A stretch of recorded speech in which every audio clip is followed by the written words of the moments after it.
ओम शांति। आज 8 अगस्त 2024 की बाबा की साकार मुरली है। मुरली के महावाक्य है, मीठे बच्चे, बाप, टीचर और सदगुरु, यह 3 अक्षर याद करो तो अनेक शिफ्तें यानी विशेषताएं आ जाएंगी। प्रश्न है, किन बच्चों के हर कदम में पद्मों की कमाई जमा होती रहती है? उत्तर है, जो अपना हर कदम सर्विस में बढ़ाते रहते हैं वही पद्मों की कमाई जमा करते हैं। अगर बाबा की सर्विस में कदम नहीं उठाएंगे तो पदम कैसे पाएंगे? सर्विस ही कदम में पदम देती है, इसी से पदमपति बनते हो। दूसरा प्रश्न है, किस राज को जानने के कारण तुम बच्चे सभी के कल्याणकारी बनते हो? उत्तर है, बाबा ने हम बच्चों को यह राज समझाया है कि सभी की यह एक ही हट्टी है, यह सबको आना ही है। यह बहुत गुह्य राज है। इस राज को जानने वाले बच्चे ही सबके कल्याणकारी बनते हैं। ओम शांति। रूहानी बाप के रूहानी बच्चे यह तो हर एक जानते होंगे कि बाबा हमारा बाप भी है, टीचर भी है और सदगुरु भी है। बच्चे जानते हैं, जानते हुए भी घड़ी घड़ी भूल जाते हैं। यहाँ जो बैठे हैं वह जानते तो होंगे ना, परंतु भूल जाते हैं। दुनिया वाले तो बिल्कुल नहीं जानते। बाप कहते हैं, सिर्फ यह 3 अक्षर भी याद रहे तो बहुत सर्विस कर सकते हैं। प्रदर्शनी अथवा म्यूजियम में तुम्हारे पास बहुत आते हैं, घर में भी मित्र संबंधी आदि बहुत आते हैं। कोई भी आए तो समझाना चाहिए कि जिसको भगवान कहा जाता है वह बाबा भी है, टीचर भी है और सदगुरु भी है। यह याद हो तो भी ठीक, और कोई की याद न आए और कोई को तो ऐसे कह न सके। तुम बच्चे जानते हो हमारा बाबा बाप भी है, टीचर भी है, सदगुरु भी है। कितना सहज है। परंतु कोई कोई की तो ऐसी पत्थर बुद्धि है जो यह 3 अक्षर भी बुद्धि में धारण नहीं कर सकते, भूल जाते हैं। बाबा हमको मनुष्य से देवता बनाते हैं क्योंकि बेहद का बाप है ना। बेहद का बाप है तो ज़रूर बेहद का वर्षा ही देंगे। बेहद का वर्षा है देवताओं के पास। इतना सिर्फ याद करें तो घर में भी बहुत सर्विस कर सकते हैं। परंतु यह भी भूल जाने के कारण किसको बता नहीं सकते। घड़ी घड़ी भूल जाते हैं क्योंकि सारे कल्प के भूले हुए हैं। अब बाप बैठ समझाते हैं। वास्तव में यह ज्ञान बहुत सिंपल है। बाकी याद की यात्रा से संपूर्ण बनना इसमें मेहनत है। बाबा हमारा बाप भी है, शिक्षा भी देते हैं, वर्षा भी देते हैं, पवित्र भी बनाते हैं क्योंकि पतित पावन बाप हैं। सिर्फ कहते हैं कि सबको यही कहो कि मुझे याद करो। बाबा की सर्विस में ज़रा भी कदम नहीं उठा तो वह फिर पदम कैसे पाएंगे? पदमपति तो सर्विस से ही बन सकते हैं। सर्विस ही कदम में पदम ले आती हैं। सर्विस के लिए बच्चे कहाँ कहाँ से भागते रहते हैं, कितने कदम उठाए जाते हैं। पदम तो उन्हों को मिलेगा ना। यह भी बुद्धि कहती है। पहले शूद्र को ब्राह्मण बनाना पड़े, ब्राह्मण ही नहीं बनाएंगे तो क्या बनेंगे? सर्विस तो सही है ना। बच्चों को सर्विस का समाचार भी इसलिए सुनाया जाता है कि टेम्पटेशन हो। सर्विस से ही पदम मिले हैं। सिर्फ एक बात ही सुनाओ जो दुनिया में और कोई नहीं जानते। बेहद का बाप बाप है, परंतु बाप का कोई को पता नहीं है। सिर्फ ऐसे ही गॉडफादर कहते रहते हैं। वह टीचर है, यह तो कोई के बुद्धि में नहीं होगा। स्टूडेंट की बुद्धि में हमेशा टीचर याद रहता है। जो पूरी रीति नहीं पढ़ते हैं उनको अनपढ़ कहा जाता है। बाबा कहते हैं, हर्जा नहीं है, तुम कुछ भी न पढ़े हुए यह तो समझ सकते हो ना कि हम भाई भाई हैं। हमारा बाप बेहद का है। बाप आते ही है एक धर्म की स्थापना करने, ब्रह्मा द्वारा करते हैं, परंतु लोग कुछ भी समझते नहीं हैं। ईश्वर अगर कभी न आया हुआ होता तो उनको बुलाते ही क्यों कि हे लिबरेटर आओ, हे पतित पावन आओ। जबकि पतित पावन को याद करते हैं फिर शास्त्र क्यों पढ़ते, तीर्थों पर क्यों जाते? वहाँ बैठा है क्या कोई जानते ही नहीं। जबकि पतित पावन ईश्वर है तो गंगा स्नान आदि से कोई पावन हो कैसे सकते? स्वर्ग में कोई जा कैसे सकते? जन्म तो यहाँ ही लेना है। नई दुनिया और पुरानी दुनिया में फर्क तो है ना। इसको सतयुग थोड़े ही कहेंगे, अब तो कलयुग है ना। मनुष्यों की तो बिल्कुल पत्थर बुद्धि है। जहाँ थोड़ा सुख देखते हैं तो स्वर्ग समझ लेते हैं। यह बाप ही समझाते हैं। बाप कोई गाली नहीं देते हैं, बाप शिक्षा भी देते हैं, सबको सद्गति भी देते हैं। भगवान बाप है तो बाप से ज़रूर कुछ मिलना चाहिए। बाबा अक्षर भी ऐसा है जो उनसे वर्षे की खुशबू ज़रूर आती है। और भल कितना भी काका मामा आदि हैं, परंतु उनसे वर्षे की खुशबू नहीं आती। अंतर्मुख हो विचार करना है कि बाप ठीक कहते हैं। गुरु के पास कोई जायदाद होती नहीं, वह तो खुद ही घर बार छोड़ते हैं। तुमने संन्यास किया है विकारों का, वह तो कह देते हैं हमने घर बार छोड़ा। तुम कहते हो हम सारी दुनिया के विकारों का संन्यास करते हैं। नई दुनिया में जाना कितना सहज है। हम संन्यास करते हैं सारी पुरानी सृष्टि तमो प्रधान दुनिया का। सतयुग है नई दुनिया, यह भी जानते हो। नई दुनिया थी ज़रूर, सब गाते हैं। स्वर्ग कहा ही जाता है नई दुनिया को, परंतु वो लोग सिर्फ कहने मात्र कह देते हैं, समझ कुछ नहीं। तो बाप बच्चों को कहते हैं सिर्फ यह विचार करो, बाबा हमारा बाप भी है, शिक्षक और सद्गुरु भी हैं, सबको ले जाएंगे। अक्षर ही दो है, मन मना भव, इसमें सब आ जाता है। परंतु यह भी भूल जाते हैं, पता नहीं बुद्धि में क्या क्या याद रहता है। नहीं तो रोज लिख कर दो कितना समय यह किस अवस्था में बैठे थे। तुम बैठे हो बाप टीचर सद्गुरु के सामने, तो वही याद आना चाहिए ना। स्टूडेंट को टीचर ही याद आएगा ना, परंतु यहाँ माया है ना, एकदम माथा ही मुड़ देती है, सारा राज्य भाग्य ही ले लेती है। तुमको पता नहीं पड़ता है। आए तो थे वर्षा लेने, परंतु मिलता कुछ भी नहीं, ऐसे ही कहेंगे ना। भल स्वर्ग में तो चलेंगे, परंतु वह कोई बड़ी बात थोड़े ही है। यहाँ आए भल, परंतु पढ़े नहीं, फिर स्वर्ग में तो जाएंगे ना।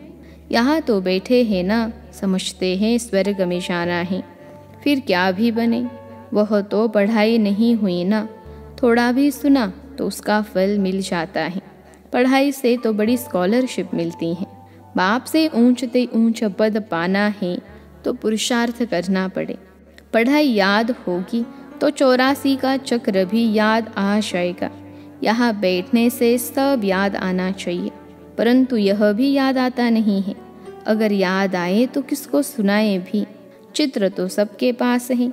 शिव के चित्र पर तुम कोई को सुनाएंगे तो कभी गुस्सा नहीं करेंगे। बोलो आओ तो हम आपको बताएं कि यह शिव बेहद का बाप है ना, इनके साथ आपका क्या संबंध है। ऐसे फालतू चित्र तो नहीं होगा। शिव के लिए जरूर कहेंगे यह भगवान है। भगवान तो निराकार ही होता है, उनको बाप कहा जाता है। वह शिक्षा भी देते हैं। तुम्हारी आत्मा शिक्षा लेती है, आत्मा ही सब कुछ करती है। टीचर भी आत्मा बनती है। बाप भी इस रथ पर आकर पढ़ाते हैं, सतयुग की स्थापना करते हैं। वहाँ कलयुग का नाम निशान ही नहीं। मनुष्य कहाँ से आएंगे। सर्विसेबल बच्चों को सारा दिन ख्याल चलते रहते हैं। सर्विस नहीं करते तो समझा जाता है बुद्धि ही नहीं चलती। जैसे बुद्धू बैठे हैं, बाप को समझ नहीं सकते। पतित पावन बाप को याद करने से ही वर्षा मिलेगा। याद करते करते मरेंगे तो बाप की सब मिल्कियत मिलेगी। बेहद के बाप की मिल्कियत है स्वर्ग। बच्चों के पास बैज भी है।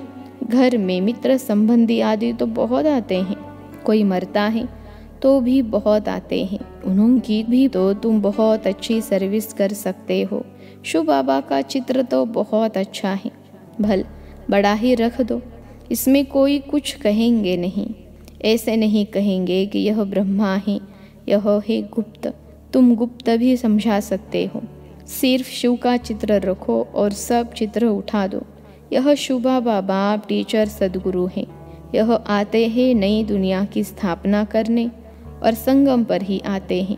यह ज्ञान तो बुद्धि में है ना। बोलो, शिव बाबा को याद करो और किसी को याद नहीं करो।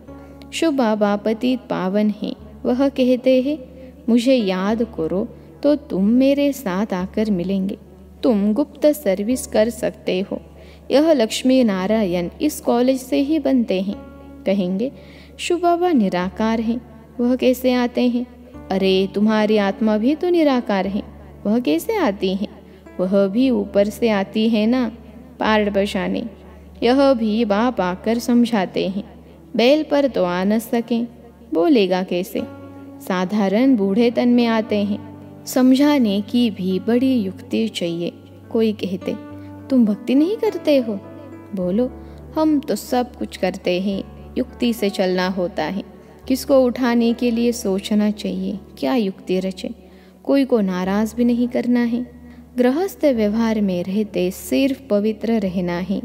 तुम कहते हो, बाबा सर्विस नहीं मिलती है।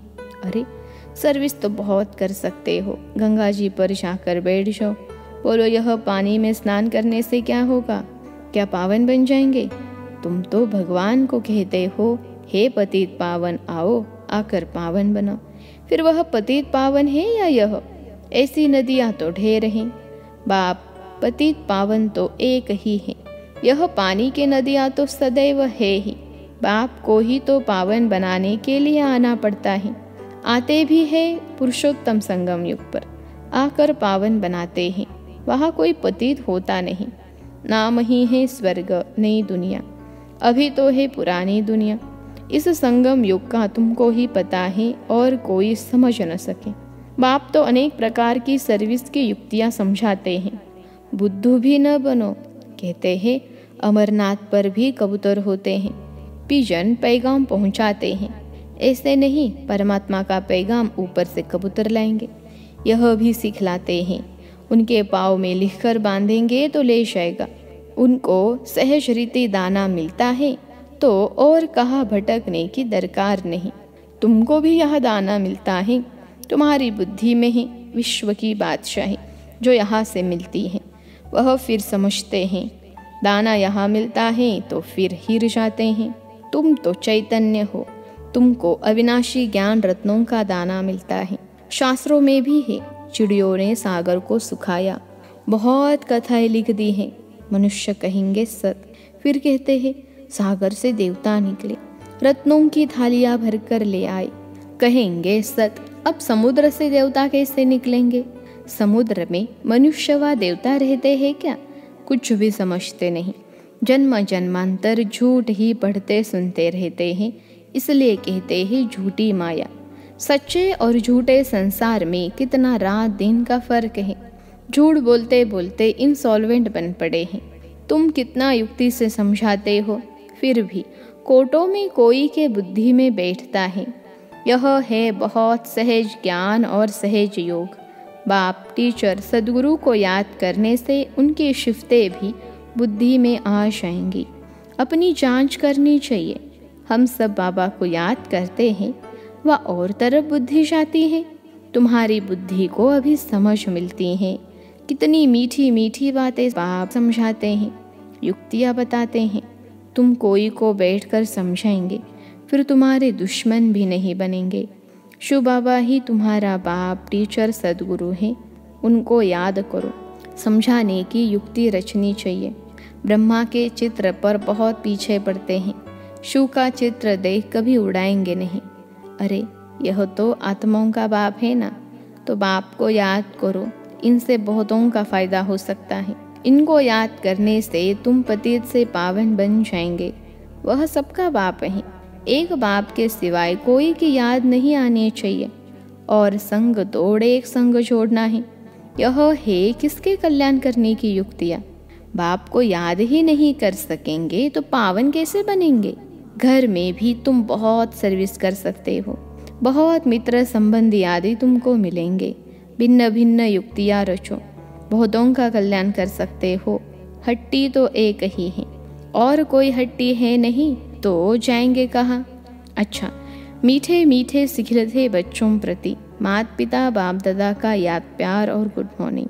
रूहानी बाप की रूहानी बच्चों को नमस्ते। हम रूहानी बच्चों की सिखिलते रूहानी माता पिता बाप दादा को याद प्यार, गुड मॉर्निंग और नमस्ते बाबा नमस्ते। धारणा के लिए मुख्य सार। पहली पॉइंट है, गृहस्थ व्यवहार में बहुत युक्ति से चलना है, कोई को नाराज भी नहीं करना है, पवित्र भी जरूर बनना है। दूसरी पॉइंट है, एक बाप से अविनाशी ज्ञान रत्नों का दाना ले, अपनी बुद्धि रूपी झोली भरपूर रखनी है, बुद्धि को भटकाना नहीं है, पैगंबर बन सबको बाप का पैगाम देना है। आज का वरदान है, बेहद की वैराग्य वृत्ति द्वारा सर्व लगावों से मुक्त रहने वाले सच्चे राज ऋषि भव। बेहद की वैराग्य वृत्ति द्वारा सर्व लगावों से मुक्त रहने वाले सच्चे राज ऋषि भव। विश्लेषण है, राज ऋषि अर्थात एक तरफ राज्य, दूसरे तरफ ऋषि अर्थात बेहद के वैरागी। अगर कहा भी चाहे अपने में, चाहे व्यक्ति में, चाहे वस्तु में कहा भी लगाव है तो राज ऋषि नहीं।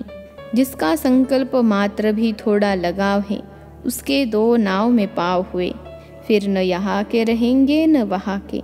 इसलिए राज ऋषि बनो, बेहद के वैरागी बनो, अर्थात एक बाप दूसरा न कोई। यह पाठ पक्का करो। आज का स्लोगन है, क्रोध अग्नि रूप है जो खुद को भी जलाता और दूसरों को भी जला देता है। क्रोध अग्नि रूप है जो खुद को भी जलाता और दूसरों को भी जला देता है। अच्छा, ओम शांति।